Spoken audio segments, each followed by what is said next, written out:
So, what's going on, everybody? Hey, we're missing somebody. We are missing somebody, and we only got one hey today. So, Oh. it's a one hey day. Oh no. So, yeah. So, what's going on? Things going good here. I mean, there's some crazy God stuff hopefully going to be happening here in the near future. Yeah. We've been going through this, the series on being distracted and exhausted and all of these things. Like, I feel like all of that is actually culminating and coming to a head as we're doing this and recording these for myself, which is fun. Maybe I can put into practice some of the things that we've been Sure. talking about, But yeah, so 2 weeks ago we kicked off this series on like, are modern Christians too distracted, exhausted, and comfortable to live deeply rooted spiritual lives? The first week was, is the constant stimulation killing our prayer life? Are we getting so much stuff on social media and that microwave society, that 3 minutes or less, everything? Is that happening so much that we are like overrun with things filling time, that we can't even take time away to spend with God? And last week we talked about just an overabundance of content, that is Christian content. It's great, but are we having that without the spiritual growth? Mm-hmm.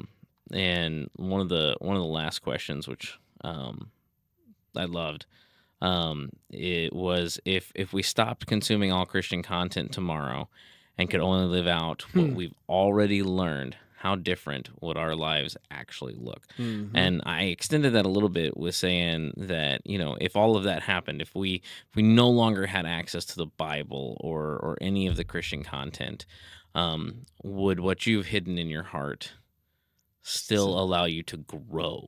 Not just stay consistent, but grow. Yeah. Would it sustain you? Yeah, would it sustain you going forward? So, if you didn't answer those, go back, answer that on the YouTubes, on the compooper. Yeah. So today's just a weird day. It is. I'm exhausted and have had a headache, but Yep. Which follows the theme perfectly. it does. 'Cause- Go ahead. We're about to talk about burnout. Yeah, we are. Yeah, we are. Go until you drop, right? So it's something, one of my best friends growing up, he would never let me sleep for very long. And he would be like, come on, you can sleep when you're dead. And, like, the older I've gotten, the more that I felt dead. Right. Like, from that lack of sleep that I have continued in my life. So that's what it is. We're continuing on today talking about the burnout. We're going to talk about how that affects us, what that looks like in the church, and maybe some ways to remedy some of that, and a little bit of what Scripture says about it. So here's the question, right? The opening question: are we serving God faithfully, or just running ourselves into the ground? Yep.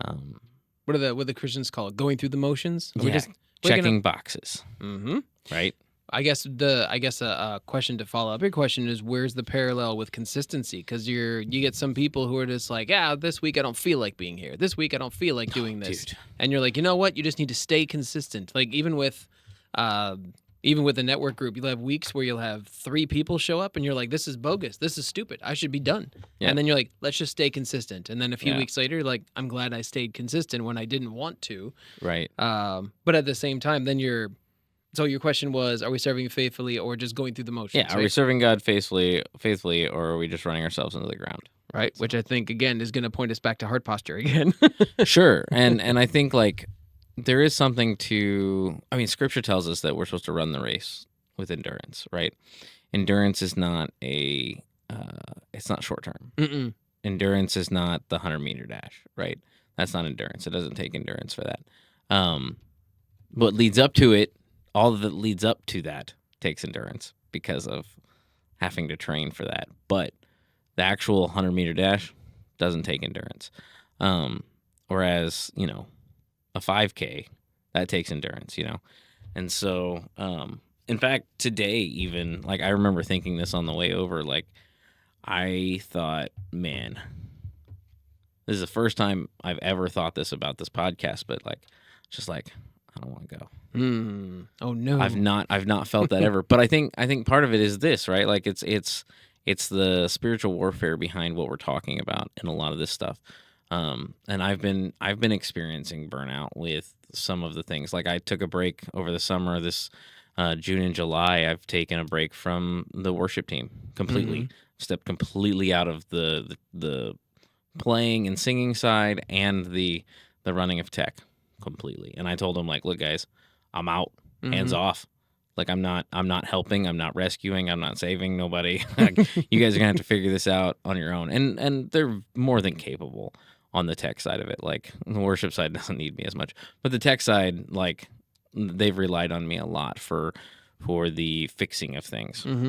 Which is like, also healthy because, I mean, God Yeah. forbid something were ever happen, they would have to figure it out, and you're handcuffing them if Right. you're not training another generation. Right. And I'm honestly not great at the whole like deciding what we want to train on. Like if somebody said, "All right, I need you to teach these guys this stuff this day," I can make that happen. But coming up with all that myself, that one's like, I don't know. We could teach this. We could teach that. It's more like that between that and like, I just don't think about it. You know what I mean? Like in the midst of everything, half the time I'm just in the middle of it. We need it now. Sure. It's broken. There's a dumpster fire, and so it's hard to, in the moment, train the details of the fixes and the situation and the how-tos, especially when it's last minute. Yeah, 100%. The last thing you need to do is set somebody down and say, all right, let's see if we can figure this out. We're going to train you on this. And you're like, but it's going to take me way less time if I just do it myself. So sit over there. Right. So, So today is just one of those examples of like, man, it can happen in anything. And burnout is just so real. And it's exhausting. Even in even when you're trying to serve faithfully, burnout can still happen. So. No, 100%. I was looking up when you were talking about endurance. I was looking up, there's a guy named, I don't know how to pronounce his name, Alexander Sorokin, who holds the men's 24-hour running record at 198.6 miles. Wow. I know. I'm like, in my head, I'm like, you didn't go 200? Like, go an extra 1.4, man. Bro. But 198 miles. That's a 24-hour run. Like, I've never run 24 blocks. So I can barely do a mile in 40 minutes, half the time. Actually, it's 2 miles. Well, there, back. Anyways, I can barely do a mile in 20 minutes, I guess. That's what that is. Much less that many. That's crazy. So, have you ever experienced burnout? Oh, yeah. It's, I think typically what I've found is that there's, anytime I've ever gone from serving in the ministry to leading the ministry, the whole thing shifts. All of a sudden, it's not the ministry, now it's my ministry. And so that tends to give you a different perspective, which gives you a different energy level. But I also think that when you find yourself getting to a point where all of a sudden it's like your, again, heart posture or your mindset going, this isn't about me. Like we have a saying at our church that Sunday is our Super Bowl. And if you come here to just kind of goof off in the corner, you're not actually accomplishing anything. So we always try to hype ourselves up and like, hey, this isn't about you, it's about them. And we try to keep it as open as possible to say, hey, I'm getting pretty exhausted. Like I've served the last 4 weeks in a row. Like even with my parking lot guys, I try to keep them on an every other week rotation. And with the insistence of when you're not scheduled, I still want you to show up and I want you to go attend because I don't want you to forget why we're doing this. Yeah. Because too many people just get so excited and they start serving every single week. And then after like 8 weeks or 10 weeks or 6 months, depending on how much endurance they have, They hit a point where they say, I'm doing too much. I think I want to back out of everything. Yeah. I haven't taken a break from worship, whether that be tech or playing and singing, in for longer than a month in over 10 years. That's And so it got to the point where, like, in my head, things that were changes or personal preferences of, like, the worship leader or the worship team, in my head I'm like, nope, that's dumb, or we shouldn't do that. Or the one that really got me was, I'd rather do it this way. And it's like, well, okay, now that these things are coming across my radar, right now that I'm thinking these things, I need to take a step back. I need to take a break. I'm very blessed to catch that now, Yeah.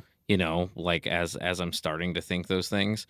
I've been frustrated with things, but I hadn't been like, oh, I'd do it better kind of a mentality, And it's like, yo, I need to, like, check myself, because it's not true. I mean, like, I could do the things. I've been doing it a long time, right? Yep. I can do all the same things, but I'm not the one in leadership, and I'm not the one who God is directing at this point in that, right? Yeah. Like, to lead the things. And so it's like, okay, this is not my circus, not my clowns. This is, I am the clown, right? Yeah. I'm not the ringleader. So I need to take that break and just reset. So, which we'll talk a little bit more about, I think, as we go on. But that's what we're talking about today, and you can find that in every area of your life. I mean, it is possible, even, I would say, to be around your kids too much, to a point of burnout. Yep. But anybody really. Job to the point of burnout. Anything you even enjoy, like, not that you don't enjoy your job or your kids, but like fun hobby stuff. Like, you can experience burnout from all of that stuff. And as I want to lean more into the church side of it, like, just know that, like, burnout's just real, and it's okay. It's okay to acknowledge that you're dealing with it and struggling with it. So, but I think we should, let's ask an icebreaker. That's what we've been doing. So, Okay. when was the last time you? This is a question you started with earlier, like before we started recording. When was the last time you felt truly rested? Yep. Right? Yep. I read something not long ago that said, can you imagine a day when you wake up and you sit up in bed and go, I feel rested today? It's like, it doesn't matter if I got 8 hours or 85 hours. It's like, I just want one of those days. Yep. Right? I would like one. I would like to feel rested one day. I feel like it'd be one of those. Oh, this is what it's like. Yeah. I feel like it'd be one of those things, like, you're going for the coffee, you've been up for 20, 30 minutes, and all of a sudden you're like, I don't feel exhausted. Hold on. Like, right. What? I don't think I actually need coffee today. What is this? Now, I've talked to nutritionists who say that every person has a very specific amount of sleep that they need, and you need, like, let's say mine is 7.4 hours, and if I get 7.4 hours, then my body says, we're good, let's roll. If I get too much, then I'm tired, and then I'm lethargic. If I get not enough, then I haven't caught up. And then some people need 10, some people need 15. Somebody once told me that they medically needed 12 hours of sleep. I was like, you're never going to survive. I would love to be able to sleep for 12 hours straight. Right. Heck, I would love to be able to sleep for 8 hours without waking up. Like, I can't do that. Like, I wake up probably every couple. So, Gotcha. and that's not healthy. You're supposed to get uninterrupted sleep. Very true. Is it just like getting uncomfortable, or it's too hot, or a little bit of everything? Okay. Just depends on what I mean, arm fell asleep, I wake up. Like, weird noises in the could house? be. No, I don't wake up to noises, actually, unless it's my daughter's bedroom door. Sure. And then I do. Like, if it has to do with my daughter, because she was sick so much, my dad brain kicks in. It's like, oh, something's wrong. Whether it's just her sleepwalking, because that's a thing, or her that's scary, being sick or coughing or whatever it is. If it has to do with her, I wake up. Otherwise, I mean, you could be, blaring heavy metal in the next room, and I never wouldn't wake up from it. So Yep, I had that. I think I had that kick in after my first kid was born. It was literally like I was a fairly light sleeper, and then literally the minute she was born, like you could set off an explosion next to me and it wouldn't wake me up. yeah, yeah. Well, I was always the first one to get up whenever my daughter was born. I was first one to wake up, first one out of bed, and I would go in and get Serenity ready for my wife to come in and do whatever, whether it's feeding or whatever, and then I'd go back to sleep because I had the full-time job and she was off, and stuff. So I was always right there. Lizzie was always the one who had the hot meal. She never had a cold meal unless it was supposed to be. So like I always fed Serenity when I could and those things. So I got you. But the question is, the question basically, have you ever felt truly rested? So no. No, Answer, I really don't think I ever have. And I would agree with you. There have definitely been days like where I think, to a degree, I feel like it's almost momentary. Like today, I was driving home and I happened to look over and I saw some storm clouds. And you kind of have that moment of like when you step out, like let's say you're, I don't know, at a cabin and you step out onto the back porch and it's dead quiet and you just hear the storm brewing and you get that like sense of calm that comes over you. Yeah. I felt peace and calm, right? Like I felt rested. That, but not rested. Although I have found that if I set an alarm for 35 minutes, give myself 5 minutes to fall asleep and have the alarm go off at 30 when I, to wake me up, that's the best nap amount of time for me. I see. Which NASA says that 29 minutes 29 minutes, is the best, okay. This is the best power nap that you can get. Sure. So and that's if I sleep longer than that, that's 29 minutes of actual sleep, like straight. Got it. If I sleep longer than that, I'm grumpy and my stomach's upset, which is the weirdest thing. But that is weird. Yeah, my wife kind of has the same thing. She comes home every single Sunday where I was watching a movie and I'm watching her eyes flitter, and then I'm like, you can fall. She's like, I don't want to fall asleep because then I won't sleep later. I'm like, when do you want me to wake you up? How much time? Yeah.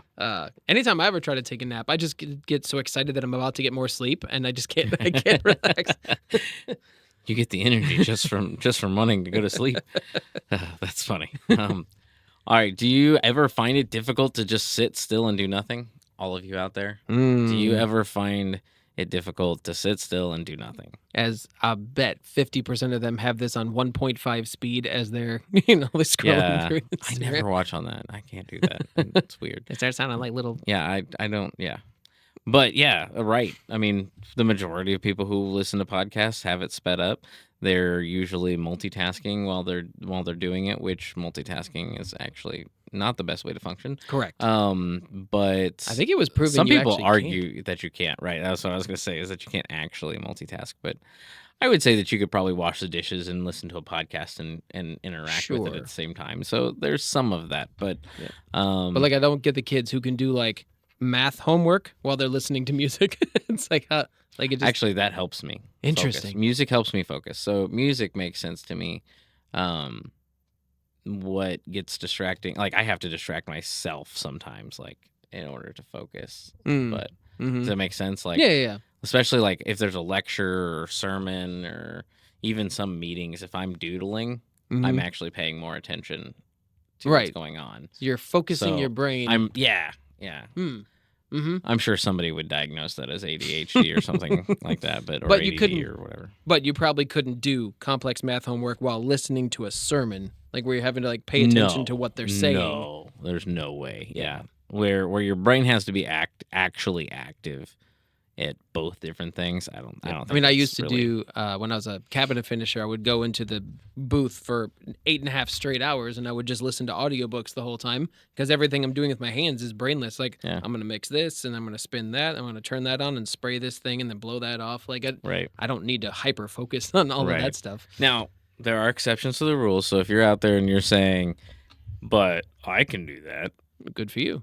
There are people. You should teach a class. I've met people who can actually actively read books and carry on a conversation at the same time. That doesn't make sense. Blows my brain just to pieces, right? Like I just don't understand that. But I have met them, and they are brilliant people. But yeah. That's what was the crazy. question?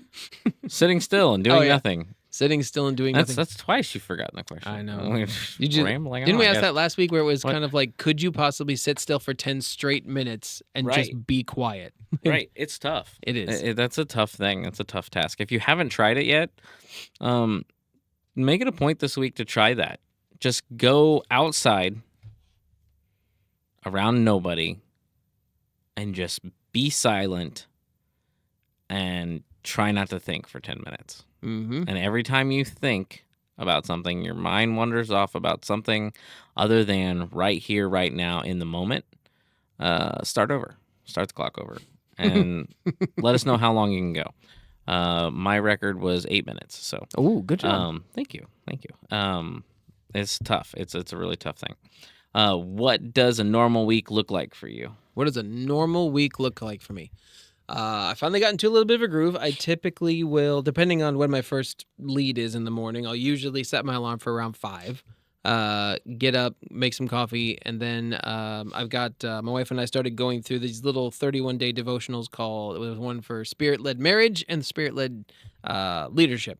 And so just kind of read through that, answer the few little reflective questions, and then it's usually something, since I'm the young adult director, I usually am putting something together. So I've found that I can give myself 30 to 45 minutes to kind of add a little bit to it as I go along. So I don't have to sit down and write a whole thing in one day. So right now I'm actually building a 40 or 50 question Kahoot based on the covenant series that we just went through, this 4-week covenant series. So I'll read the little devotional, answer the questions, and then work on the Kahoot. I'm like, all right, and now it's 6:30 or whatever. I'm like, all right, I got to start working now. It's like, so then I'll usually work on some estimates until it's time to follow-up calls and things like that, until it's time to head out and actually go visit somebody. And then, to the best of my ability, I try to get back by no later than 5, and then do everything I can to shut down and not be overly focused on what I have to do. But there are some days where I'm like, guys, I apologize. I've got 15 estimates I'm behind on, so I need to do that. It's like, then they have some grace. How about you? Yeah. Well, normal week would be up by 6:25. Out the door no later than 7:45 to drop Serenity off at school, and then back home working on projects for the laser engraving, or here working on projects here, doing all that stuff. It's slowed down a lot since this year began, as far as during the day, but every night there is something going on. So Monday night is dedicated to family time, so we're spending active time together. Good. Tuesday nights I played Dungeons and Dragons online. Wednesday nights I've got discipleship group and podcasts and everything else. Thursday nights has been praise team practice until this week. Friday nights I'm usually out doing something with someone. Saturday nights is another D&D night. Sunday nights I'm playing cards out. It's so constantly doing something. But like I said, I feel like until this last 2 weeks, things have slowed down quite a bit this year, which is both good and bad, because that means work has slowed down a lot. Which, I mean, for laser engraving, I'm a luxury purchase, Sure. and with gas prices what they are now, I mean, you can barely afford to drive, much less buy once or whatever, for the most part. But Yep. yeah, I mean, that's my week. Can you laser engrave blankets? People keep asking if I can do shirts. Yeah. And I'm like, well, technically, but no, I'm not going to try. I've already got the thing on fire 2 or 3 times. So I was gonna say, because it doesn't matter. I think we literally have 40 blankets in my house, and every time we see one, my daughter's like, I need that blanket. You have 15 blankets just by yourself. You don't need more. Yeah. I have a thing about buying blankets for my daughter. She loves blankets, and so I enjoy buying blankets for her. So. Hey, whatever works. Last question before we kick into the break, and we don't even really have to answer it. We can just leave it hanging over, maybe. I don't know. Well, maybe we just answer it. Do you think people wear busyness as a badge of honor? Yeah, for sure. I think my wife is one of those where she will say, I don't want to be in charge, but then will take charge. It's like Yeah. she'll just constantly find something to do. So she's proverbial always carrying like a stack of packages where she can just see over them. To the point where she and I have had conversations. I'm like, I have something I want to bring to you, but if I feel like if I bring it to you, I'm going to be putting that last package right over your eyes, and now you're going to be completely overwhelmed. So like, let's see if we can drop a couple packages and then just have the Yeah. conversation. Yeah. Yeah. Definitely feel like, I mean, even at times, I feel like I have been there where it's like, I'm doing this at church, this at church, this at church, this at Yep. church, this at church, this at church, this at church. And it's like, yeah, I'm doing enough, It's a slow progression. But I mean, even just I'm doing enough right now, like, um, and it's like, well, a lot of that's like, what's the best thing? Yeah. Are we sacrificing great for good? Yeah, Because that's they're all tough. good things. Yeah. Church things are good things, but are you being excellent in the things that you're doing, or are you sacrificing excellence for doing more good things? Yeah. No, that's good. Actually, my brother-in-law was the head of security out at Life Church for I think like 3 or 4 years in a row, and he never took a Sunday off. And then one day Yeah. he went to leadership and he goes, I wake up every Sunday and I don't want to come here because I'm so sick and tired of sacrificing the sleep and the family and everything else. He's like, so I'd like to stop for a while. And they said, I want you to take 3 months off and then let's reassess and see if you want to come back. And then after 3 months, he's like, I don't want to come back yet. Like, Yeah. that's fine. Uh, Yeah. Not gonna lie, I'm nervous about that being me with worship, but mhm. I think it's too much of my blood to just step away completely. But Yep. So I think I one of might the take a third month though. yeah, one of the things that I've tried to do is about every 3 to 4 months, we'll sit down with the kids and then we'll ask them if like, do you guys think we're overly involved? Do you think we're away too much? Do you think we're helping? Because my wife and I, at some point, we would love to do some type of marriage counseling because broken marriages just pulls on our heartstrings. But we haven't had too much opportunity to do that. And so we actually asked one of the associate pastors, like, why haven't we been given this opportunity? And he basically was like, because you're already doing so much, and I know how valuable your family time is. I don't want to ask you to take on one more thing. Yeah. So we're working through the conversation because there's a one thought of going, okay, trust your covering. They see what you're going through. They know what to do. Then there's the other side going, ask me and I will tell you if it's too much. And if I get myself into hot water, that's my fault. But the last thing I want to do is take on some broken couples and then have to back out because I overcommitted. Yeah. I want to touch back on that after the break because I think that whole the idea of ask me and I'll let you know. I think there's a lot to that we can pull apart with some of this burnout.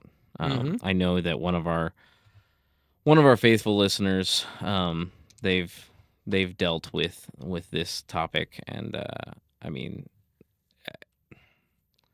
it was a conversation that I've had to struggle through this as well. So let's put a pin in that and let's come back to it because I think it's a good direction to go, and I think that if you've dealt with any of this burnout or the idea of ask me and I'll let you know if I can take it on. If you've ever been in that, I want you guys just to put a comment in there and let us know if that's ever been you. And when we get back from this break, like when we dig into it a little bit, I think more of you are gonna start commenting because of it. So, but welcome to the Truth Response.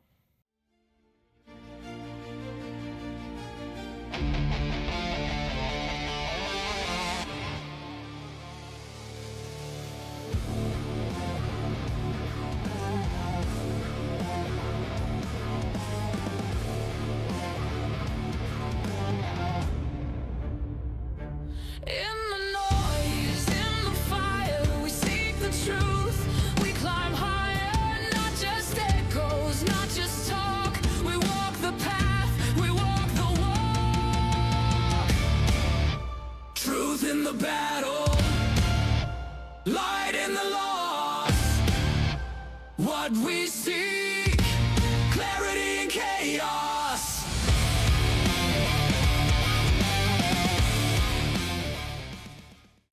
All right, I'm gonna pray. Okay. I thank you, Lord, for another day, God. And I just thank you for blessing us with the willingness and the ability to come together and just share thoughts and conversation over topics that people are struggling with every day. That they're not even sure sometimes. I'm not even sure sometimes whether it's okay to struggle with certain things. Like burnout because I'm doing too much at church.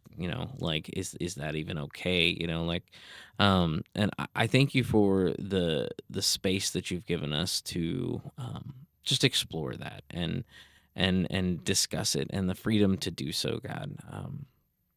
I know that not everything that goes on in this country is the right things, and definitely not everything that goes on in the leadership of it. But I do thank you for the blessings of the freedom of being able to get together and talk these things through, and hopefully that it's a blessing to those who are listening as much as it's a blessing to us who are having the conversations, God. And I just pray that you touch somebody's heart today, and I pray that if anybody's struggling with this, God, that you give them peace and you give them rest, because you say that we are to come to you, all who are weary and heavily laden, and you will give us rest. So thank you for that. Thank you for your grace, your love, and your mercy. And it's in your precious and holy name we pray. Amen. Amen. Well said. All right. So you were talking about that question or that statement of like, people not wanting to ask you to do things because they think that you've got too much on your plate, Mm-hmm. and the mindset of, well, no, ask me. It would be better if you just asked me, and I'll let you know if 9 times out of 10 we can't say no. That's very true. I was actually, And as you were so- saying it, I'm like, no, who's going to say no? Right. Like I struggled with that a lot for a while. More recently, probably last 6 months, a year, I've been finding the power of no. Right. That's good. And I've known the power of no, right? But like I've been utilizing it. It's just like, no, I can't do that. Yep. It's free. And I'm not gonna. I mean, I could, but I'm not going to, because the detriment it will cause to the other things that I'm doing Mm-hmm. is A, unknown, and B, probably not worth it. Yep. You know what I mean? Like, there are plenty of people out there that could step into a position or do something that you don't feel you're being called to. Mm-hmm. Because, believe it or not, you're not being called to everything. That's not how God does things. You may have the capability. Yeah. You may be called to lead things that have a lot of things under it. Mm-hmm. But you're not called to lead every part of everything. Yep. That's not a calling that God will place on you. Nope, that's micromanagement. It is very much and an inability micromanagement. to let go. Yes. Yeah, that's exactly right. So, so when I said leave a comment for those of you who can't say no or struggle with saying no, yeah, leave that comment. But I also want those of you who've experienced the power of saying no Mm-hmm.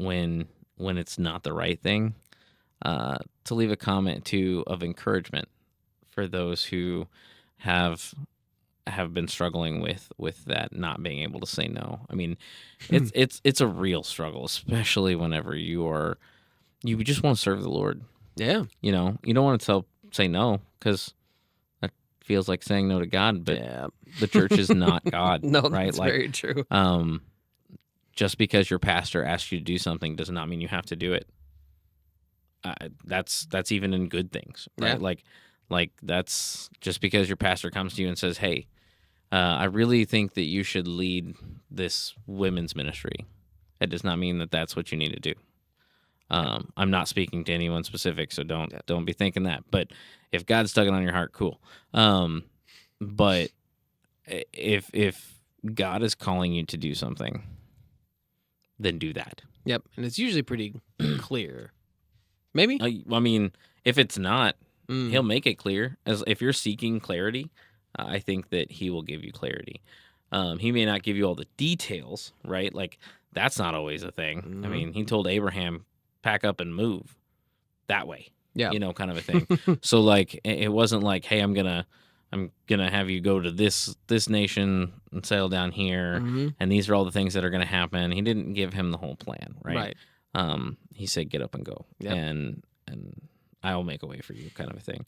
So, and that's God, right? Like that's how God's gonna do things with you as well, because And of course, you're gonna have that listener who's sitting there going, "It's like, well, why won't he tell me just a little bit?" And I said it. It came to me while I was in the middle of preaching to the young adults.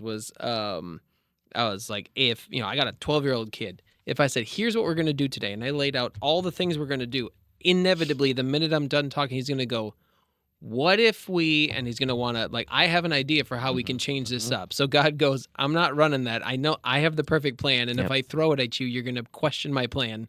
And the plan is fine. So Right. just, I'm just going to, right, just he's along not for the he's ride. not gonna reveal all the details until it's time, because we inevitably just get in the way. 100%. And if we're just willing to follow where he's leading, it'll be successful 100% of the time. Yeah.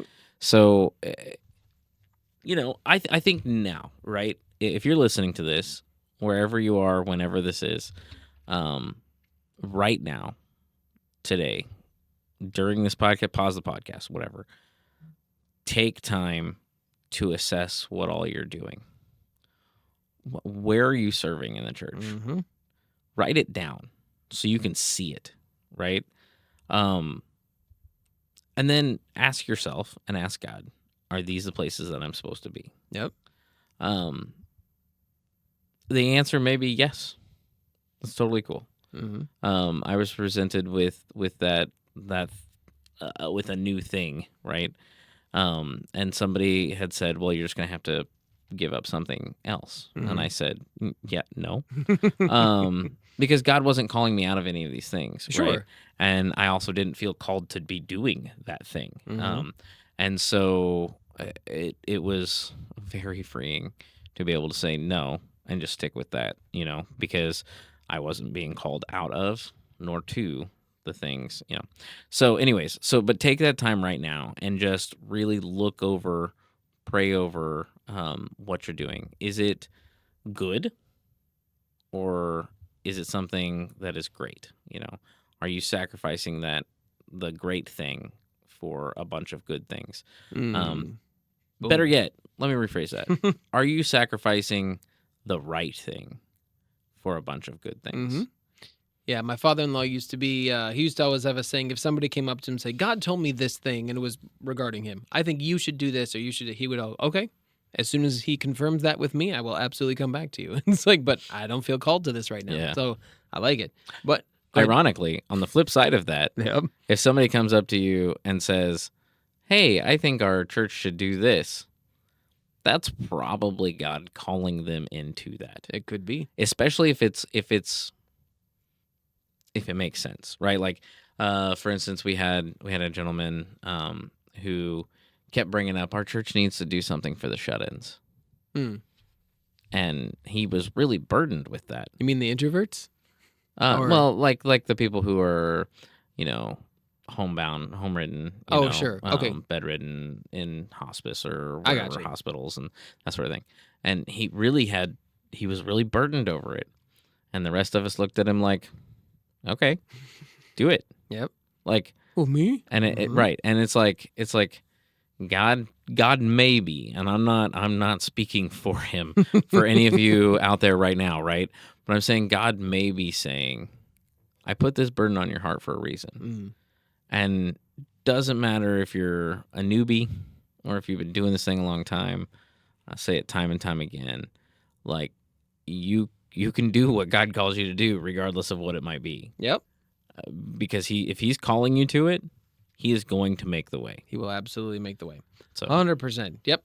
One of our old pastors used to always say, don't bring a problem to me unless you're bringing me a solution. It's like this should be done. Well, I'm sick and tired of the way that the coffee people are. Like, all right. So what do you want to do to fix it? Well, I don't know. Like, all right. Well, at some Yeah. point we might. Yeah, we actually had a lady recently say that she wanted to construct one of those little library huts or whatever, if Mhm, you've seen them mhm. around. She's like, that would be great. I'm like, perfect. I'm like, just so you know, church staff, no one has the time to do that. I was like, so if that's Right. something, you're going to be in charge. Oh, I'm like, so if you're passionate about it, cool, talk to them. They'll probably put you in charge. Yeah, that's another thing. For those of you who are like, what's church burnout? Well, let me tell you, that probably means that, You're not serving enough. you're either healthy. I'll give you that out, right? Like you could be in a healthy place, right? And I'm not knocking that at all. You could definitely be in a place where you're in a healthy groove of things. Or let's talk, because the church leadership can't do everything. That's very and true. we need help, right? Yep. Like that's one of the common misconceptions of, especially with church staff, is that, oh, they can do it. They don't do anything the rest of the week anyways. And it's like, if only all they right. knew. Now, I'm not saying that they don't goof off and have random conversations. However, right, our pastor is here 6 days a week. Yep. And we had to basically force his hand to take Tuesdays off, right? Because there is that much stuff to do, but also, like, the hearts of our staff are here. Yep. Doing ministry. And so the more that,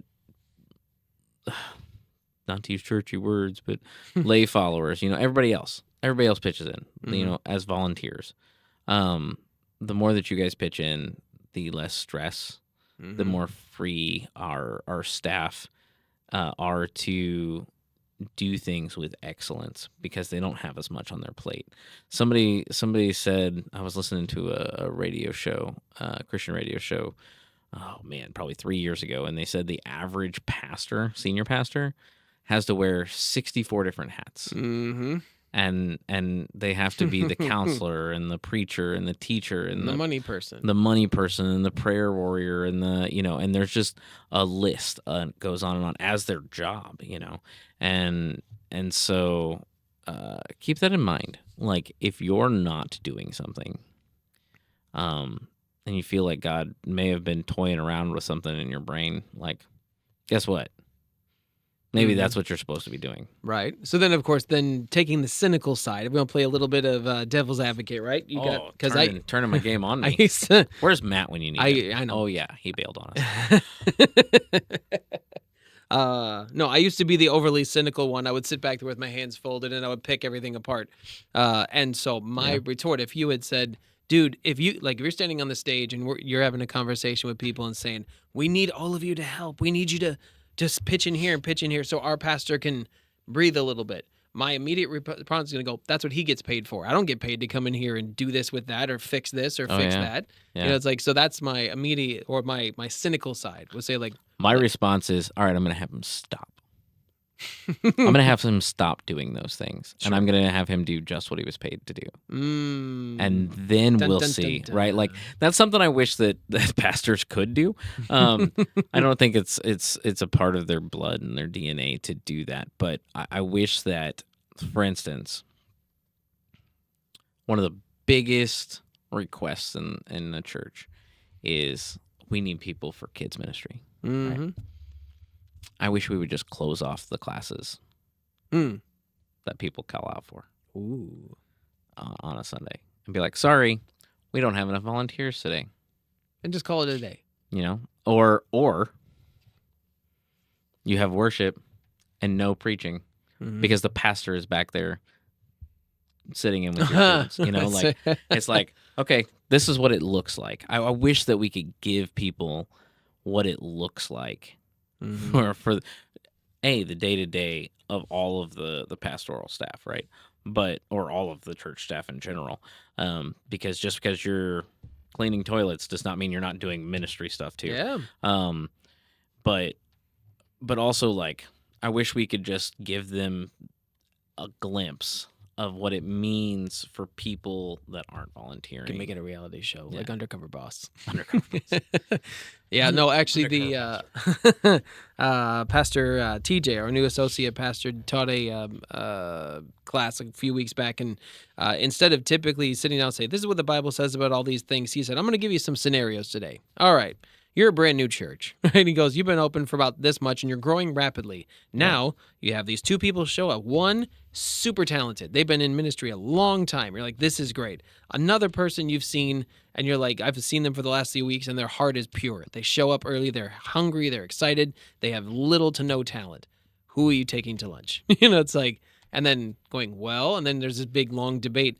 And after all these scenarios afterwards, I was like, so how many of those were real? He goes, every single one of them. He goes, my dad has gone through every single one of those things going, how do I handle this one? And of course, perspective is everything. So we're sitting in the congregation and go, well, if I was in charge, I would have done this. I'm like, sure you would have. Well, I think small church is an easy way to give an example of what we're talking about, and that's like, all right, so say that your church is small enough, you only have the senior pastor on staff, right? And even with elders or whatever, it doesn't matter. And they come in and they're preaching on Sunday. Mm-hmm. They're finding volunteers to do kids ministry or whatever else you might have. They may or may not be leading worship music, right? But also they're leading Bible study on Wednesday night, right? They're doing the funerals, they're doing the weddings, they're doing any and every like Hospital visits. They're doing counseling sessions and all of that. And you ask, well, where's our youth group? Can't you do youth group too? No. Right. You know what I mean? Like, so that's like church of 80, right? When you get to a church of 400, right? And you have, well, now I want a men's ministry and a women's ministry and all of these separate side things. And, oh, yeah, well, now we're doing events. And now we want, a full worship team. And it's like, no, it's ridiculous to think that the pastor could do all of that. Can you imagine the church doing all of those things with only one employee? Yeah. No, that's crazy. We even had our intensive leadership class we do once a month, which is going to be tonight. One of the things he challenged us to do was 2 months back. He said, I want you to pick one person. So we all got up and partnered with somebody. Say, all right, so for the next 30 days, I want you to send a text message to them. I want you to pray for them. And I want you to do both of those things every day for 30 days. If you see them on Sunday, I want you to approach them, shake their hand or give them a hug, ask if they need prayer, and pray for them. All right. So then after 30 days, of course, we come back and there's, 100 of us. And, by show of hands, how many of you followed through on the full 30 days? Maybe it was like 4 hands went up, right? Most, like a good majority of us made it 25, 26 days. Even I fell a few days short. And he said, okay, now I need you to understand this. That was you doing that for one person. Right. And you expect him to do it for 450. Right. it's like, Yeah. I mean, and that was one of those like, that's exactly it. And that's honestly, the statistic is 20% of the congregation are doing 80% of the work. Now, that's talking volunteer and staff, right? Yeah. But think about that. Like, are you a part of the 20%? Or are you part of the 80% needing work? Yep. I mean, you know what I mean? You know what I'm saying? Like, are you a part of that 80% who's not doing anything, and it's letting the 20% do all the work for you? Yep. Are you here to serve, or are you here to be served? I mean, Yes, sir. seriously, right? And so those who get ministry, volunteer or paid, it's easy to hit burnout. It is. Because you want to Martha it up. What? Martha it up. Oh, yeah. You know? You want to be the one like getting everything ready. You want to make sure that the ball doesn't drop. It doesn't matter if it's your ministry or not. You want to make sure the ball doesn't drop because you're here for them. You're here for the people. You're here for Jesus. And so like you want everything to go as perfect as possible. For sure. I mean, even Pastor TJ said in that same teaching, he said, I went to Pastor Larry, who's the head pastor, and he goes, I just want a pastor. He's like, because right now he's overseeing getting sponsored with this big 4th of July event where we put on. Last year it got canceled because of the rain. But the year before that, we had over 11,000 people come through. So this year we're giving a few local vendors the opportunity to have a booth out there. So he's in charge of looking for the booths. So I had I went to visit some friends up in Michigan, and the church was one of those like massive mega churches, like thousands of people in the congregation. And so I'm sitting there as our first time visiting, but it was weird. It was large, but it felt homey in some very strange way. But you literally had to go down breezeways to get to the other wings of the church. Yeah. And I remember sitting in the back and fill out the Connect card. I'm like, that's hilarious. They're still doing paper with a church this big. That's hilarious. But at the time I was going through something, so I'm like, fine, I'll put this in here. I can always use more prayer. So I put it, and I actually missed the offering basket. So later on, I just found an usher and handed it to them. So 3 days later, we get a video message from the pastor. Hey, Dave, I really appreciate that you visited with us, and I read your prayer. I'd like to pray for you real quick. And then I'm sitting here, I'm like, you have a congregation of like 7,000 people, and I'm brand new. What prompted you, the lead pastor, to send me a video? And I was like, that's crazy. So I showed it to my pastor, and he started to institute that. And so at one point, I was talking to our associate pastor, and apparently he started to take on some of that responsibility. And he goes, I don't know where this idea came from. I said, I do. It's like, I did it. He goes, bro, you've cost me so much. I'm so tired of these videos. Yeah. But but burnout's real, man. Like, and to think like, does it have to be the senior pastor doing that? No. Does it have to be a pastor doing that? Not necessarily. Not at all. Not at all. Not at all. Like, it could be a volunteer who's willing to come in and record 30 videos of prayer. Mm-hmm. And, I mean, there's plenty of people out there. There are plenty of you out there. I'm talking to you guys. Like, there are plenty of you out there that are like, well, I don't know that I can do X, Y, and Z. Yo, everybody can pray. 100%. There is nobody in this world that can't pray. Trust me. I've listened to children pray. Mm-hmm. If children can do it, you can do it. If you're like, well, I can't do anything, I can't lead. I'm too old. That's that one I laugh at a lot. I'm too old to have the energy to do that or whatever. It's like, you're not too old to pray. Yeah. Also,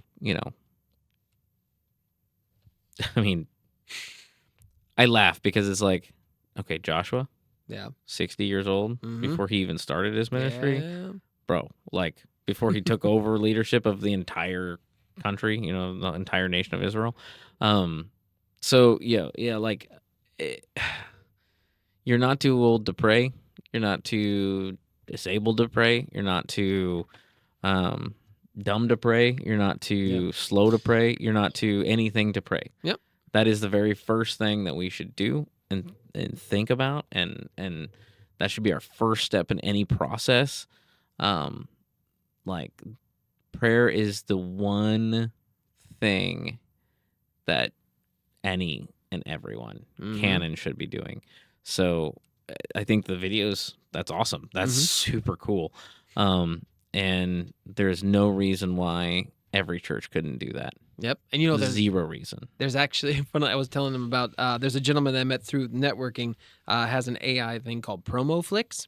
Yeah. And in PromoFlix, it'll actually you could record a video. Hey, welcome, thank you for coming out today, Mrs. Jones, and then record the whole video. Then you can take it and you can upload it to your CRM, and AI will change the name of the person to personalize all these videos. So you write one video and boom, boom, boom, boom, boom, boom, it'll send it out. I don't like that at all. Right? I don't like that at all. As much as, but okay. He did it for business. But here's a thought. That's where it's going to end up. Mm-hmm. If you guys don't start stepping up. Yeah. Right? If we, the collective we, don't start stepping into these volunteer positions. I'm not paid by this church. Mm. My Mhm. wife is technically. I mean, Yeah. completely. But I'm not paid by this church. Yep. I do all kinds of things here. Yep. I sacrifice a lot here, Yep. and So why do you do? because Jesus, right? One of the things that is very important to me is that I'm not leaving. Mm-hmm. I'm not going to stop doing. Yep. I'm not going to start doing unless God moves me to do. Yep. Stop or leave. And in a You lot, good. No, that's I was just saying, like that's what it is. So when God calls me away from here, I'll leave this church. When God calls me to stop doing this podcast, I'll stop doing this podcast. Yep. When God calls me to start doing something new, I'll start doing something new. Sure. But until that happens, You're just gonna keep going. I'm going to keep doing what I'm doing. Yep. Because I'm doing it for him. I'm no longer doing it for people. That's it. So I'm doing it unto others. Mm-hmm. But it's not for you. It's for his glory. And so there's that. Like, and I'm not trying to brag on myself. There's plenty of people even listening and everything else that are in the same boat. But if you're not, Yep. if you're not processing it that way, let's have a conversation. Like, forget the just change. Like as much as I want to just say fix it, let's have a conversation. Yep. Like, There's come find me. Like, call me. Like, let's sit down. Let's go to coffee. Let's go to lunch. Whatever that looks like, and let's talk about like how do I start serving in that way? Yeah. No, that's good. I think I had a thought and then I completely lost it. But going back a little bit to the whole, just let me know, or Yeah. don't try to. We're surrounded by people who know us better than we know ourselves sometimes, right? So it's kind of funny to take. So let's say the love languages test, right? I've always wanted to, and I keep forgetting to do it, but the love languages test. Yeah. Okay. Sorry. to figure out what your love languages are. Yeah. And so I've thought, wouldn't it be interesting to have, like my wife do it for herself and then have me do it for her and see if we come up with similar answers, because I view things that she does and I go, that's not what you do. You say you do that, but that's not what you do. You actually do this. It's like, Yeah. or you think this way. So I have gotten to the point, if I ever have a big decision I have to make, I've got 4 or 5 guys that I think are like good, solid dudes. I'm like, what's your opinion? And then I'll bring it to scripture, or I'll usually bring it to scripture first, then go talk to them. Then I'll bring it to prayer myself. At some point, I got to make a decision. But you got, I think you've got too many. So to the point earlier of like, well, just ask me and I'll let you know if it's too much. Right. I like I like your point. Like, you're never going to say no. I can't tell you how many times I'll come home and say, hey, so I'm going to help Pastor TJ do this thing. And then she's like, you don't have time. Like, you should not have said yes. I'm like, I know, but he needs my help. It's Right. like, Right. Yeah. There is almost nothing. I'm not going to say nothing because there's always exceptions to the rules. There's almost nothing that the church does that has to happen right this second. That's very true. It There's feels almost like it does. Right. But that's our society, right? But Mhm. I'm telling everyone right now, there is almost nothing that we do in the church that has to happen perfectly right now. Yep. Especially not perfectly, right? There's times where it's like, I just want to be like, it's okay if our sound is off for a week, like Mhm. doesn't work right, or no. or all of our instrumentalists can't come and we just have to do a cappella. Like, it's okay. It is. It's okay if it's not perfect this week. It's okay if whatever XYZ. Like, it's okay. It's also nothing's in such of a rush that we can't just stop and pray about it right now. Mhm. And if it is a time sensitive thing, the creator of time, right, the one who exists outside of it, Yeah. can answer within it. 100%. So, and sometimes that answer is, well, I'm going to press this thing out. I'm gonna push this thing back a little bit. You came to me. I'm going to let you sweat it out a bit, but I'm going to push this thing off. Like, God can do that. God can rearrange time frames. Mhm. I've seen it happen with this expansion, right? So our church is going through, and we're the final project is we're expanding the front entrance area to be a proper lobby, meeting space, possibly a coffee shop, who knows what else. But in order to give us a place where we can have a larger number of people meet, Mm-hmm. and also a place for the community to come in, maybe do birthday parties Sure. or whatever, and have a place for people to come. It started out as a gymnasium building off the side of our church, not even attached. Mm. And then we were all kind of gung ho at that direction, and then something else came along and it changed slightly. Mhm. I think it was the school next door was needing a place to go, so we were going to build a building for the school and kind of absorb them a little bit, right? And then 2 years later, they ended up buying the property that they were renting, and so that changed, right? Mhm, mhm. So we're 3 years into this project that we're trying to plan, right? Mhm. And then we found a building company that helped us actually look at our future, Sure. right? And it's like, oh, well, we don't want to build that because we don't want to build a gym because all the churches that build gymnasiums, 90% of them, the gym goes unused. Sure. So maybe our space needs to look different. So we started actually deeply thinking about what the space needed to be. And then they said, yeah, we want this much money for less than what we're getting now. And it was like, okay, well, it just doesn't sit right. We don't want all the frou-frou stuff, And then we came into another company. It just a long story short, it was one thing after the other that kind of God was opening a door Mhm. so we would pursue it, to shut the door to allow us to wait until now when the church is actually ready to do this building project. Isn't that wild?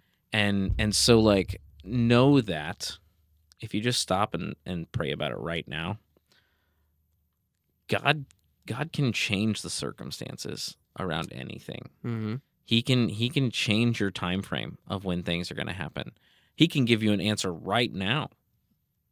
And then you can make that decision right now. Mm-hmm. But without stopping and consulting him first, Yep, it's not even worth pursuing. So I don't know if you've experienced this, but I know there's a very specific person who I would say is absolutely obsessed with everything related to Christianity. Tells stories all the time about how my kids grew up sleeping on the pews because of how late we'd be at church praying for people, and kids would confirm it's literally every single day, every single night is something church related, right? Yeah. And that's how they think. And this is my bread and butter. This is what I eat, sleep, and breathe. Mhm. And so those people don't understand people who've been in ministry so long, they don't know what a 9-to-5 job is anymore. Yeah. And they don't, my wife does, she does bookkeeping. So she's constantly on the computer, analyzing, thinking, strategizing. So by the time she gets home, she's completely zonked, right? So to the point where I've now said, let's just make it part of your daily habit. You get home, go take a nap. That's part of what you need every day. I Yeah. need a coffee in yeah. the morning. You need a nap when you get home. Right. And so it's been hard. I've literally had to I will handle dinner. Go take a nap. Oh my gosh. Yeah. But so you've got a few good leaders that I've worked for who understand, you know what, you've done enough this week. I've got this person. They'll handle it. You just go be with your family. Then I've had other ones who are like, dude, I really need you to do this. I'm like, I don't have time. And they're like, well, ministry doesn't sleep. And it's like, I don't like you. And what's crazy to think about is the healthy place is somewhere in between. That's true.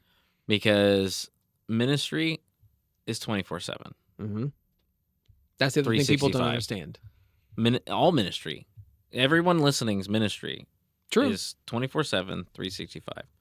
At what point in time do you get to clock out of being a Christian? Well, at what point do you get to clock out of being a follower of Jesus? Right. So we've been harping on and on about all of this, right? So what's the answer? What is the answer? Right? What all of this, you're saying, well, I should say no to things, sure, but then you're saying I can't clock out. What is all of this? So, you know what? So I guess you could say We're called to rest. we are called to rest. 100%. God rested on the seventh day. Yeah. He took an entire day and said, I need to stop. Well, I'm gonna intentionally set this example for you. Yep. He didn't need to. No. He did it for us, right? Mhm. Like that's the thing that we, I think, oftentimes miss is that God didn't rest because he was tired. God rested so that he could show us that, guess what? It's okay. Mm-hmm. It's necessary. Our bodies, our minds, our souls all need to rest. Yep. And if you're not taking that time to rest, then you're not healthy. Yep. And keeping in mind, obviously, rest does not necessarily mean like rest for me is literally shutting down, throwing on some movies or playing some video games and just shutting my brain off. I know people who love to go to their garage and organize their garage or do projects like laser engraving, right? They love to go out and build things together. And like that's how they rest. They do something that re-energizes them somehow, right? For the record, that's not me. Nope. I meant do projects like you do projects. Well, I like to write music, right? Mhm. That's restful for me. Mm-hmm. That is restful for me. Going out and hanging out with the guys and just like talking rabbit hole stuff, right? Like Yeah. theology and philosophy and all that stuff. Like just talking. That's rest. That is me getting the opportunity to shut down any sort of. I don't want to say it's a mask because I don't tend to wear masks. You know how I'm feeling by the look of my sleeve. You know, like whatever. It's right there. Everything's there. Yep. So but I get to shut down I wonder, I have to be on for the purposes of not saying the wrong thing to lead someone astray, Mm-hmm. right? Like, so whenever I'm resting with others, it's more of a group of guys that I know I can just talk random philosophy, theological rabbit holes that like, no, do we probably believe these things are accurate? Probably not, but what if? Mm-hmm. You know, those kinds of things, that allows my brain to like relax. Yep. And so I know that's weird for most people. But like for me, that's relaxing. Relaxing is not relaxing to most people, but it's going out Mm-hmm. and doing stuff. Yeah, that definitely would not relax most. For me, that is my rest and relaxation Mm-hmm. because it's me choosing to get to go and do things. Mm-hmm. It's not me having to. And so when I'm forced into doing something, it just runs me down. And especially whenever I'm working by myself, that's been rough this last year and a half. I don't work with anybody. Mhm. Like I'm by myself most of the time. And so being alone is not restful for me. Sure. Um, Interesting. Okay. So That makes sense. but also like you are called to, Further the kingdom. well, yeah, but also like take the Sabbath. Oh yeah, 100%. You know, like actually stop. Yep. I actually just one of the first physical books I've ever read. Well, except for these little devotionals that I did. Most of the stuff I do is audiobook, and I couldn't find Charlie Kirk's book "Stop in the Name of God." Couldn't find it in an audio version, so I have the physical copy. But it's his entire journey going, I don't have time to stop. I have way too much to do. Maybe one day when I'm old and gray, I can finally stop. And it was him having to literally take everything, shut everything off, and sit there uncomfortably for a whole day and realize, oh, the world didn't fall apart. Yeah. like- oh my gosh. Because you absolutely, Yes. which is obviously completely rooted in pride, So right? healthy for us. Oh, we are all prideful. Anybody who lives in this country, man, I'm not saying everybody, obviously exceptions to the rule, but almost everyone who lives in this country deals with some sort of pride issue. Oh, 100%. From time to time or all the time. Yep. Like But the idea that, yes, that is so good. Oh, that's so good. The idea, if you've ever thought, oh, I have to be here doing this, you're wrong. 100%. Yeah, you're 100% wrong. You don't have to be the one there doing it. Mhm. Does something have to happen? Sure. Well, sometimes. Mm-hmm. But you don't necessarily have to be the one there to do it. Now, a lot of times we should look at it as a privilege to get to be there, to do it, Mhm. right? To get to be there. But man, yeah, no, that's so good. So what do we say to people who are currently in ministry? They feel overburdened and they're like, I'm getting burnt out and I feel like I just want to stop everything. Because typically that's usually what it's a pendulum Yeah. swing. They go, I'm tired, so I want to stop everything. Right? The first thing I want to say is like, take a moment, write the things you're doing down. Most people are like, oh, I don't have to write them down. I can think about it. No. No. Stop a minute, write it down, Mm-hmm. and look at it and see, is it too much? Would you ask somebody else to do all these things? Right? Because if you're not willing to ask somebody else to do it, maybe you shouldn't either. Maybe you do have the capacity, right? Maybe. Yep. But it's at least a good first check. And then pray on them. Mm-hmm. Because maybe God's trying to tell you, hey, you should give this up. Yep. You should give this thing up. And if it's ministry, you go talk to your leader. You go talk to your pastor. Hey, this is what I'm feeling. This is what do you think? Now, a good leader is going to look at it and be able to say, you know what? If you change these few things, you can keep serving and you'll be fine. Or a good leader might say, you're right. Take a break. I want you to go to every other week or once a month for now. Bad leaders will snap the whip and be the whole, well, God raises up kings and put down kings. I've been put in a position, and I think you need to keep going and just keep powering through. It's like it's not a good leader. Yeah, no, not at all. Our pastor growing up would take a lot of hunting season off. Mm-hmm. Like he'd be gone a couple Sundays in a row for hunting season, rests. and it's like, dude, that's it right there. I mean, there's. That's something I oddly enjoy too, is hunting. Yeah, I haven't done it in a very long time, but I've that's never been restful hunting. for me too. I've been invited a couple times. Oh, dude, you gotta try it sometime. I had a buddy of mine who loves to do. A whole lot of sitting and doing nothing until all of a sudden you're doing something. So Yep. I had a buddy of mine who loves to do duck hunting. He invited me a couple times, and one time I said, all right, let's do this thing. What time do I need to be? He goes, well, we need to leave my house at 1:00 in the morning. Yep. I was like, oh, no, we're done. I'm not. no, you should totally do it. Duck hunting is exciting. I've not actually done the shooting, but it's exciting. But Yep. I'm back on track, right? This has been all over the place. So if people are experiencing burnout, they're like, man, I don't know what to do. They just- Examine it. Take a moment and look at it. Don't just stop everything. That's ridiculous. Yep. It's not responsible. You know better. Of course. Don't just drop everything all of a sudden, because that's gonna do to others how you feel. Mm. Are you feeling burnout? Well, are you gonna throw that load on somebody else? Ooh, Right? I never thought of it that way. So we are called to sacrifice. Mm. There is it's a requirement. Not for salvation necessarily, but we could go down that road someday. But it's a requirement to follow Jesus, is to sacrifice, Sure. because that's we're supposed to pick up our cross, right, daily. And along with that, obviously, there's responsibilities to help each other, lighten each other's burdens, yada yada yada. We're not talking about that today. But are you going to throw extra load in somebody else's, rucksack, their backpack Ooh. that is not meant for them? Sure. Like, yeah, can you imagine hiking up a mountain and you're just like, my gosh, I'm so heavy. Just take off your backpack and just give it to somebody else and keep walking. yeah, imagine, giving it to the smallest person in the pack. Right. I mean, here, You need. I'm done. I'm done. Yeah. Don't do that. That's irresponsible. It's disrespectful. However, you may be carrying too much. You might.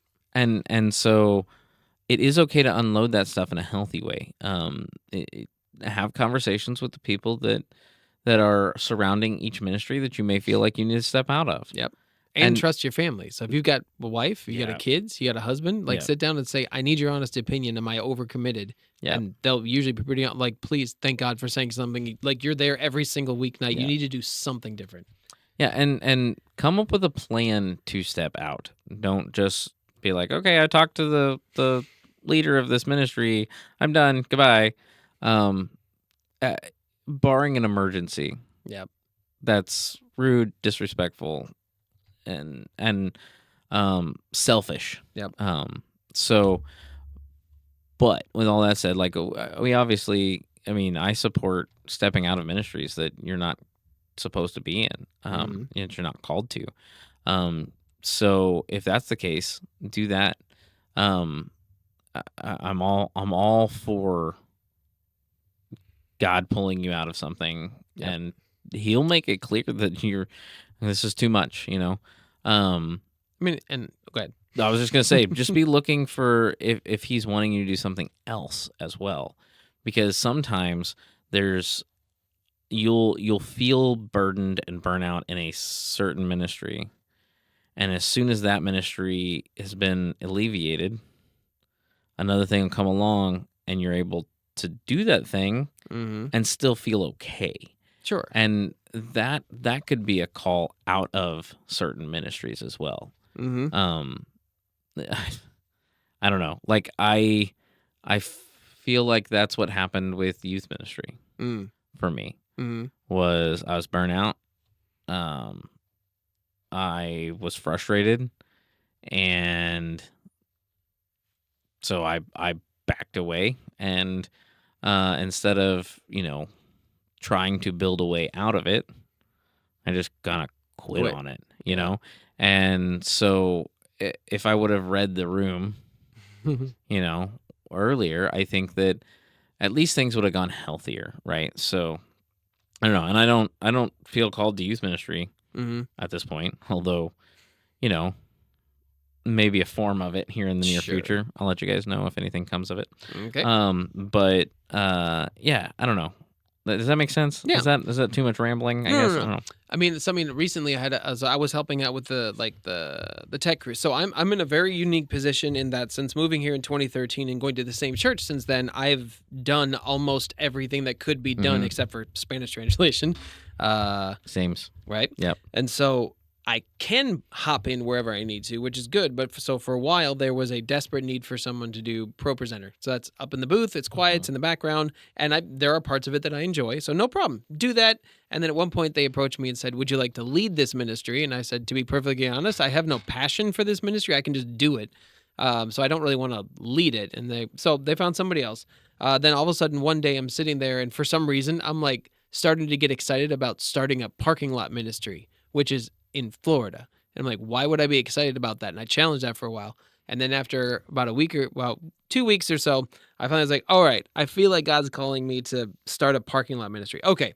So I went to the tech leader and I'm like, hey, how many people do we have for Pro Presenter? Well, we have 6. Okay, good. So you're in a position where I could phase myself out because I want to do this, but I don't want to do both.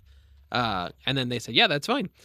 So I was able to, over the course of about 2 months, basically get some people excited to start, pick a starting date. All right, this is the day we're doing it. And that's also the day I'm not doing this anymore. Yeah. So now I took the burden of doing that and shifted it over here. And it was like a very comfortable transition. But there's been a couple days where I'll show up to do parking lot and then I'll have one guy show up randomly. So now I have a 5-guy team instead of a 4-guy team. And I'm like, oh, we have too many people now. And then usually that's when somebody comes up going, can you help us with stagehand? I'm like, actually, yes, I can. I have a full team. So, hey, guys, I'm going to go do stagehand instead. It's like, so it's. We call that the expediter. The expediter. Yeah. Like there's not things necessarily that you're the best at necessarily, but you function in all of them. Jack of all trades. The jack of all trades. Master of none. There's more to that statement though, and I can't remember it ever. But all right, so Matthew 11:28 through 30 is super important to remember. But the gist of it is to come to me all who are labor. Nope. Yeah, that's what it says on here, but that was wrong.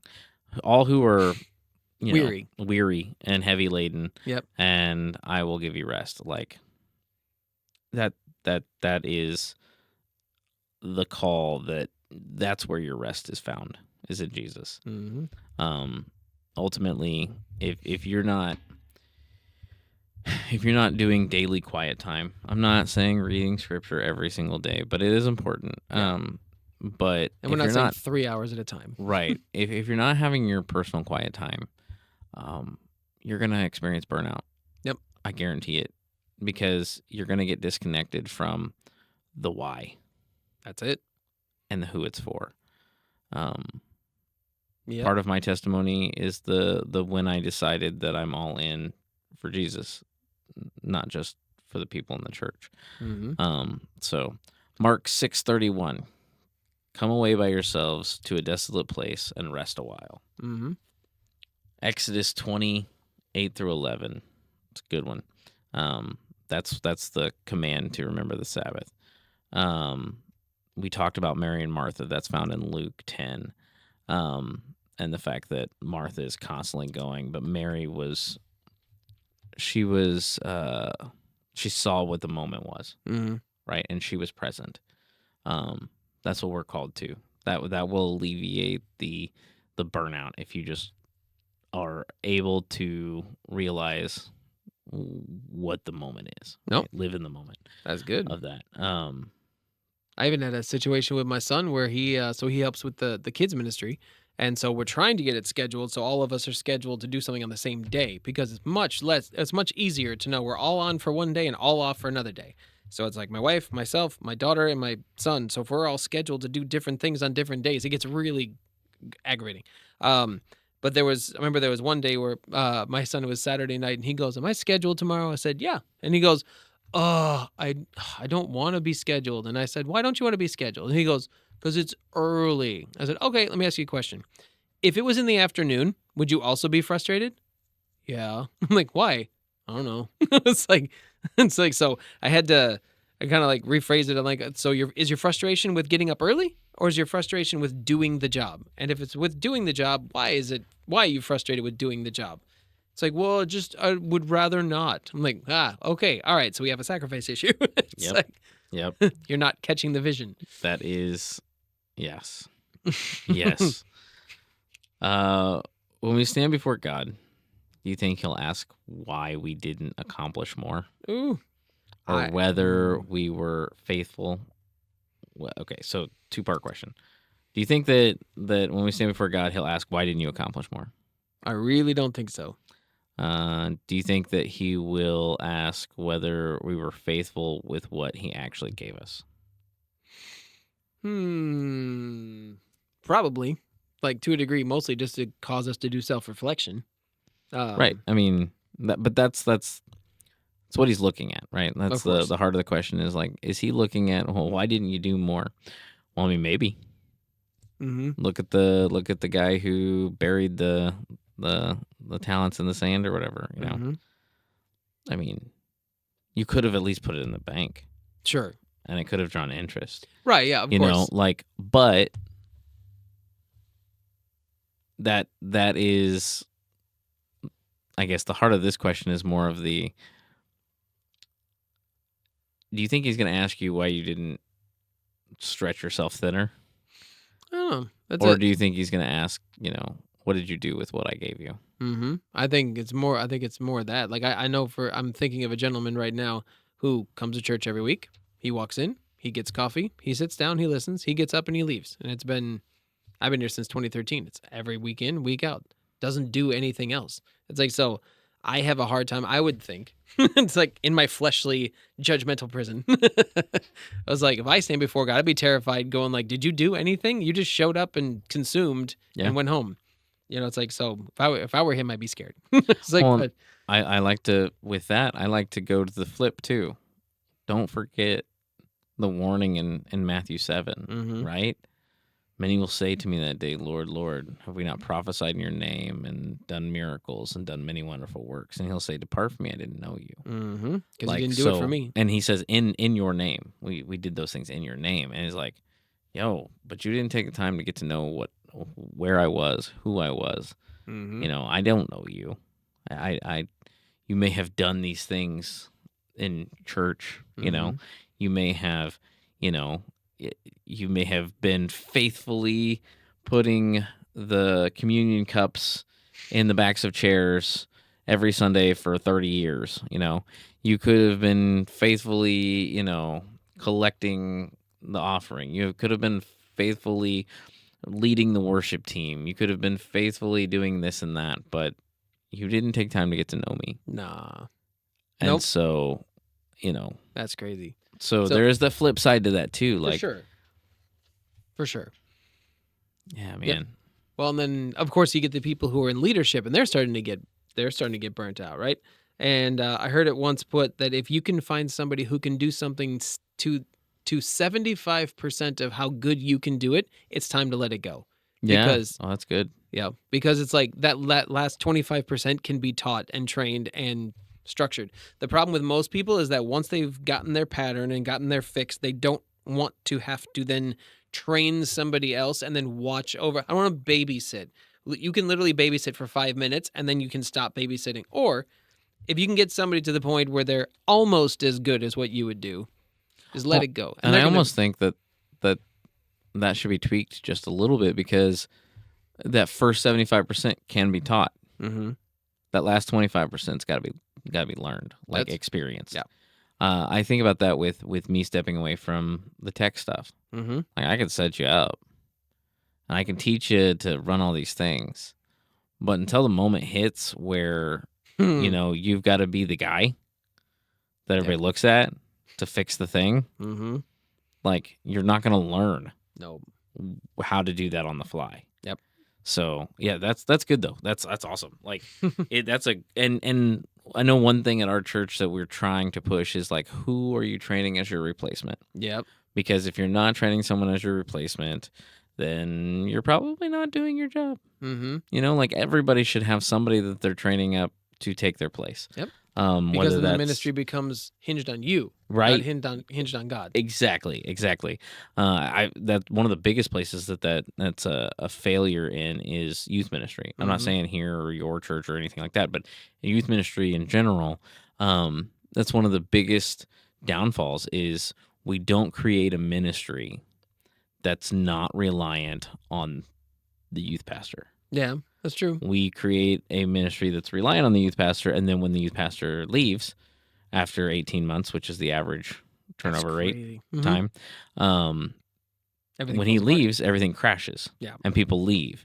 And it's like, well, yeah, because you haven't built it on Jesus. You built it on this youth pastor teaching Jesus, So Mhm.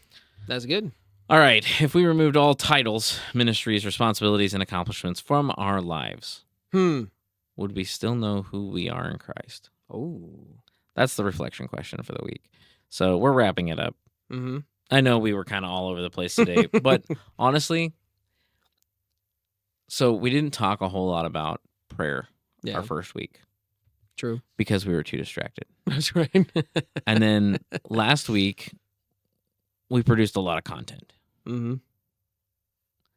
I felt like it was on par. Mm-hmm. And I felt like we leaned into the giving people the ability to grow.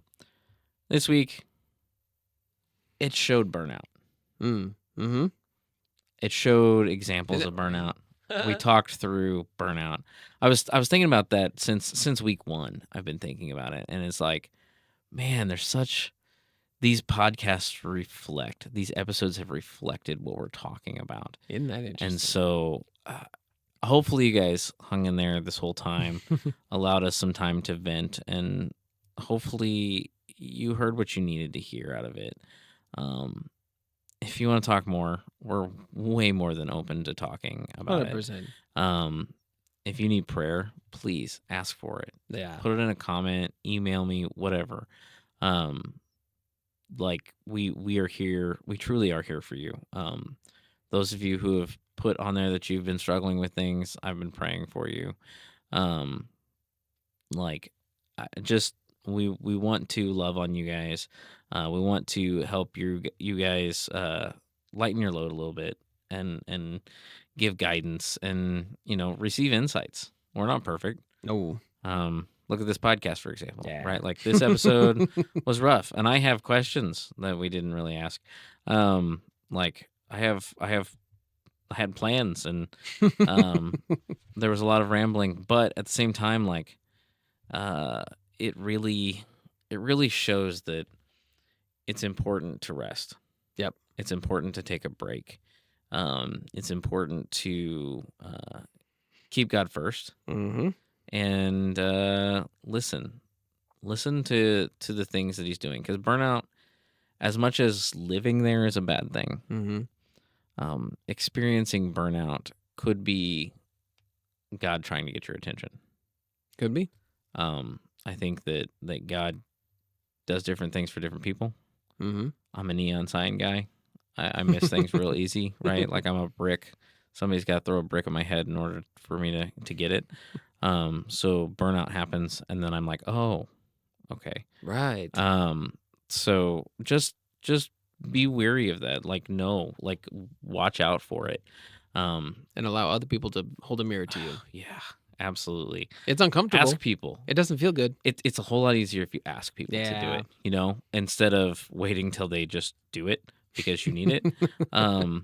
It make it a practice to be like, hey, am I doing too much? Yep. Am I doing the right things? Mm. Do you feel like this is effective? Is God doing something with this? And honestly, is God doing something with this podcast? Do you guys feel like this is going somewhere? Do you guys feel like this is on the right track? Do you think we should shut it down and call it a day?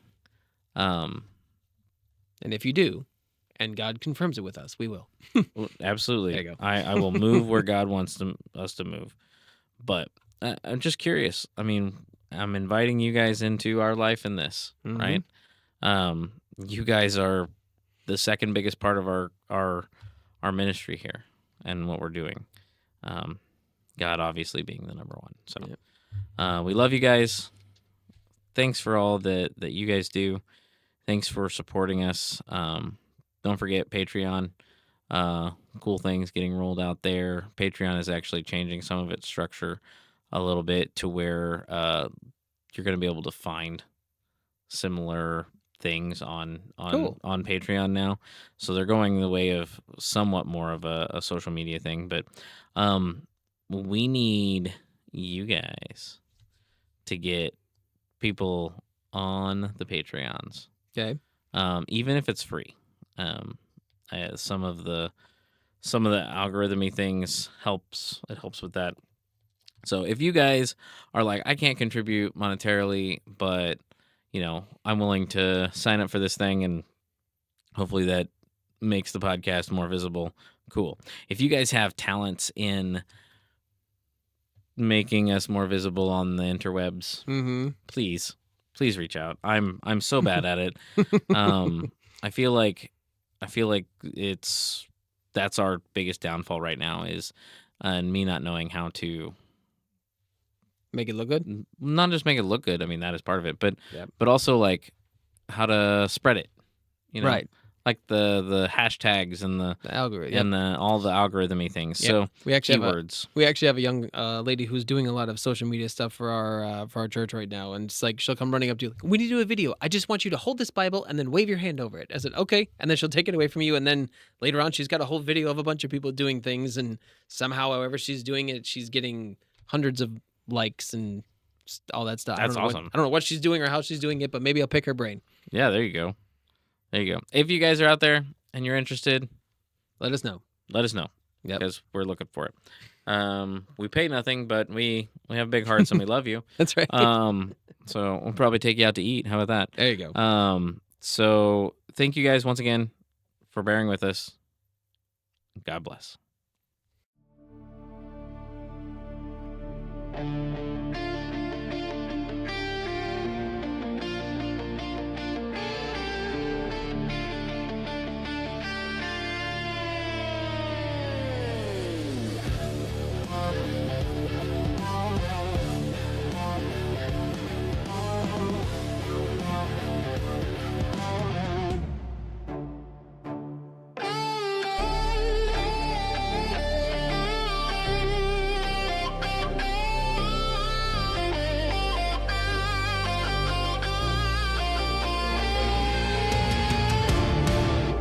Truth in the battle, light in the loss. What we see